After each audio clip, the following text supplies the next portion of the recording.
First Sunday వచ్చా. ఫిబ్రవరి 10కి ఆరాధన ఆరంభం అవుతుందని తెలుసు కనుక 9:30కి వచ్చేసా. 9:30కి వచ్చేసేసరికి అప్పటికి ఇంకా ఎవరో పెద్ద రాకపోయేసరికి అక్కడ ఏమైందంటే ఒక్క బుక్ రూమ్ మాత్రం తెరిచి ఉంది. బుక్ రూమ్ దగ్గరికి వెళ్ళా. తీరా అక్కడ చూస్తే మా ఊరేపు నుంచి వచ్చినటువంటి ఒక బ్రదర్ దాంట్లో ఉన్నాడు. చూసేసరికి నాకు చాలా సంతోషం అయిపోయింది. అన్న మీరు ఇక్కడ ఉన్నారంటే నేను ఇక్కడ సేవ చేస్తున్నాను కదా, నీకు తెలియదా, నువ్వెందుకు వచ్చావు అని చెప్పేసి అన్నాడు. గెజిటెడ్ ఆఫీసర్ పోస్ట్ వచ్చిందన్న అని చెప్పేసి అంటే ఆయన పెద్ద పట్టించుకోవట్లేదు. నా గెజిటెడ్ ఏం పట్టించుకోవట్లేదు. 9:30కే వచ్చావు, దేవుడు నేను తీసుకొచ్చాడు, నువ్వు ముందొచ్చావు కనుక చిన్న పరిచర్య చెయ్యి, ఇక్కడ దేవుడు ఇంకా ఆశీర్వదిస్తాడు అంటే నేను అనుకున్నా ఏదో బుక్ రూమ్ లో పక్కన నుంచి అయ్యి అమ్మంటాడేమో, డిగ్నిఫైడ్ పోస్ట్ ఉంటుందిలే అని చెప్పేసి అనుకున్నాను. నేను ఏం పరిచర్య అని చెప్పేసి అంటే, తమ్ముడు ఒక 20 లిటరిన్స్ ఉన్నాయి, నువ్వేం చేస్తావంటే ఇంకో అరగంటలో అందరూ వస్తారు విశ్వాసులు, అవన్నీ జాగ్రత్తగా కడిగేసి నీట్ గా పెట్టు అని చెప్పేసి అన్నాడు. నా ముఖం రంగులు మారిపోయింది. లోపల నేను పక్కన చెప్పాను కదా నేను గెజిటెడ్ ఆఫీసర్ అని. ఇదేం పని రా వీడు చెప్పేది, నాకు అర్థం అవుతలేదు.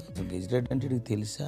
లోపల తిట్టుకుంటున్నా కానీ మందిరంలో ఉన్నా. ఇక్కడ 2 విషయాలు, చెప్పింది చేయకపోతే తన డిజొబీడియంట్ అంటారు, చేయటానికేమో నాకు ఇష్టం లేదు. దేవుని మందిరంలో చేయలేక కాదు, this is the first assignment. ఎబ్రోన్లోకి ఎంటర్ కాగానే గెజిటెడ్ పోస్టింగ్ ఇది ఇష్టం లేదు లోపల, కానీ కాదనకుండా ఉండాలని చెప్పేసి ఆ రోజున దేవుడు అది ఏర్పాటు చేయకపోతే ఏమో జీవితం ఎలా ఉండేదో తెలియదు. అక్కడికి వెళ్ళి ఫస్ట్ లెటర్ ఏదో తలిపేసి కడుగుతాను, in obedience to his orders. కడిగిన తర్వాత ఒకటి కడిగిన సెకండ్ దాంట్లోకి వెళ్ళి సెకండ్ కడిగే టైంలో పని జరిగింది. థర్డ్ దాంట్లోంచి నాకు ఒక పాట వినపడతాం. ఎవరో ఒక ఆయన ఉన్నారు దాంట్లో ఉండి ఆయన చక్కగా సంతోషమే సమాధానమే అని పాడుకుంటున్నాడు. పాడుకునేసరికి నాకు కంగారు పుట్టింది. ఏమైనా నేను ఒక్కడనే కడుగుతున్నాను అని చెప్పేసి అనుకుంటే ఇంకోడెవడో చేరాడు ఇక్కడ, వీడెవడో తెలిసినోడైతే మనకు చాలా ఇబ్బంది అని చెప్పేసి అని చాలా భయంతో ఈయన ఎవరో అని చెప్పేసి చూద్దామని బయటకు వస్తానికి ఆగిన. ఆయన బయటకు వచ్చినప్పుడు that is where God sport. ఆయన తీరా చూస్తే ఎవరంటే 2-3 కేడర్లు నాకన్నా పెద్దోడు, నాకన్నా 25 ఏళ్ళు పెద్దోడు.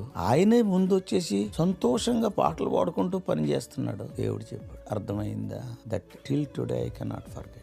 ప్రభువా క్షమించు, కొనుక్కున్నాను. ఆయన ఏమనుకోవాలా, నన్ను కూడా ఇలా మార్చు, నాలో ఉన్న తీసేసి. ఇలాగా ఆ దృశ్యం నన్ను ఏం చేసిందంటే 6-7 నెలలు కంటిన్యూస్ గా 9ంటికే వచ్చేసి ఇప్పుడు ఎవరు చెప్పక్కర్లా కడగటం. తర్వాత ఒక 6 నెలల తర్వాత కంటిన్యూస్ గా రావటం చూసి కొంతమంది పరిచయం అయ్యారు. పరిచయం అయ్యి ఈయన ఇంజనీరింగ్ చేస్తున్నాడు కదా అని చెప్పేసి అని అప్పుడు మందిరంలో ప్రమోషన్ ఇచ్చారనమాట. అంటే లిటరల్ నుంచి చెప్పుల స్టాండ్. తర్వాత నెమ్మదిగా ఈ రోజు దేవుడు 44 సంవత్సరాల తర్వాత ఇప్పటికి కూడా నేను చెప్తా, హృదయపూర్వకంగా చెప్తా, పులిపీటి మీద నుంచి చేసి సేవ కంటే ఈ సేవ చాలా ఉత్తమం. It is not a competitive ministry, this is behind the curtain. Only God only will see that. That day the Lord taught that.